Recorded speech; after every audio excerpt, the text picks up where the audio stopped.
নমস্কার, সাবনাভিক নিউজ নেটওয়ার্কে আপনাদের স্বাগত।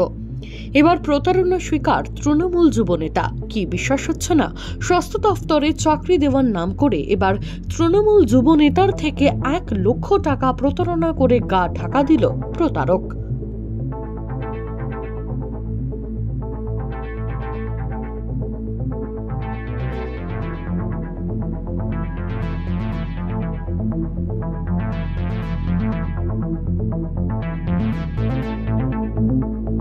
প্রতারিত যুবনেতা হলেন রায়দিঘি বিধানসভার কৌতলার অঞ্চলের যুব সভাপতি পৃথ্বীরাজ তাঁতি।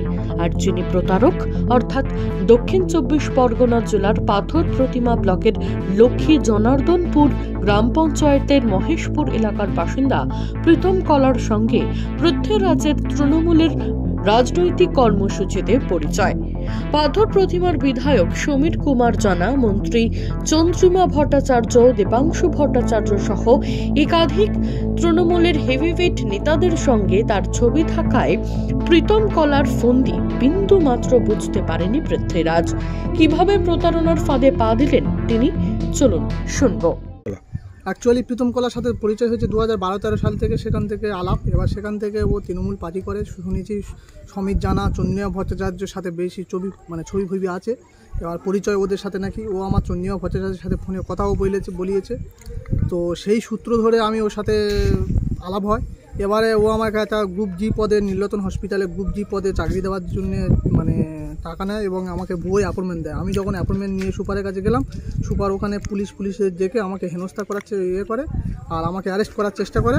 তো আমি অ্যাপয়েন্টমেন্ট আপনি গেছিলেন একা না ও গেছিল? না, ও আমার সঙ্গে গিয়েছিল, প্রীতম কলার সঙ্গে গিয়েছিল। গিয়ে আমাকে সুপারের কাছে যখন আমি গেলাম তখন সুপার আমার পুলিশ ডেকে ওখান থেকে ডেকে অ্যারেস্ট করার চেষ্টা করে। এবার অ্যারেস্ট করার এতে আমি তখন পালিয়ে আসি কোনো রকমে। পালিয়ে এসে আমি ওর বাড়ির কাছে আসি। তারপর তার ওর সাথে দেখা হয় না। বারবার ওর বাড়ির কাছে এসেছি, কিন্তু ওর বাড়িতে আমি কাউকে পাইনি।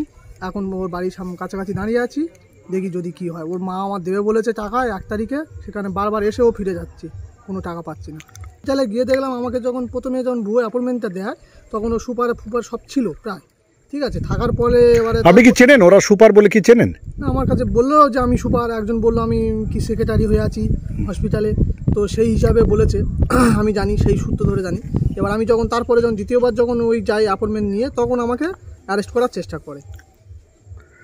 তারপর কি অ্যাপয়েন্টমেন্ট জমা নিল? না, অ্যাপয়েন্টমেন্ট আর জমা নিয়ে বলেছে এটা ভুয়ো, তোমাকে এক্ষুনি থানা দেবো বলে পুলিশ এলো। আমি তখন কোনো রকমে পালিয়ে এলাম। সেটা তো মনে হচ্ছে, কারণ সত্যি না হলে আমার ছাড়বে কিসের জন্য? ওখানে তো পুলিশ ডাক্তার সব ভুয়ো তো দেওয়া আছে। নীলরতন হসপিটালে পুরো 4th ফ্লোরে আমাকে অ্যাপয়েন্টমেন্টটা দেওয়া হয়েছিল। 4th ফ্লোরে যে ডাক্তারটা আছে সেই ডাক্তারটাও পর্যন্ত ভুয়ো, যা বোঝা যাচ্ছে। সবাইকে জানিয়েছি, সমীর জানাকে জানিয়েছি, অভিষেক বন্দ্যোপাধ্যায় অফিসে কালীঘাটেও দিয়েছি, ডেপুটি কমিশনারের কাছে দেওয়া আছে, তাও পর্যন্ত কোনো সুরাহা পাচ্ছি না। এন্টালি থানায়ও দেওয়া আছে, কোনো সুরাহা পাচ্ছি না। বিধায়ক সাহেব কি বলছেন? আমাদের এমএলএ সমীর জানা, ওনাকে যখন বলছি, সমীর জানা বলছে যে আমি কিছু করতে পারবো না, তোমাদের আইনের প্রসেসে বাদ কীভাবে করবে, ও আমার পাখির কেউ নয়। কিন্তু ও যখন আমাকে দিয়েছিল বলেছিল অঞ্চলের সেক্রেটারি, তৃণমূলের অঞ্চলের সেক্রেটারি, এবং বিধায়ক সাহেবের সাথে অনেক ছবি আছে। সেই সূত্র ধরে আমি ভেবেছিলাম তৃণমূলের বড়। প্রতারণা চক্রে পড়ে সর্বশান্ত হয়ে হতাশায় ভুগছেন ওই যুবনেতা। এখন দেখার কতদিনে এই টাকা ফেরত পান তৃণমূল যুবনেতা, আদৌ পান কিনা। মামুনি রায়, সাবনাভিক নিউজ, দক্ষিণ 24 পরগনা। সমস্ত খবরের আপডেট পেতে লাইক করে সাবস্ক্রাইব করুন সাবনাভিক নিউজ। সেই সঙ্গে বেল বাটন প্রেস করতে ভুলবেন না।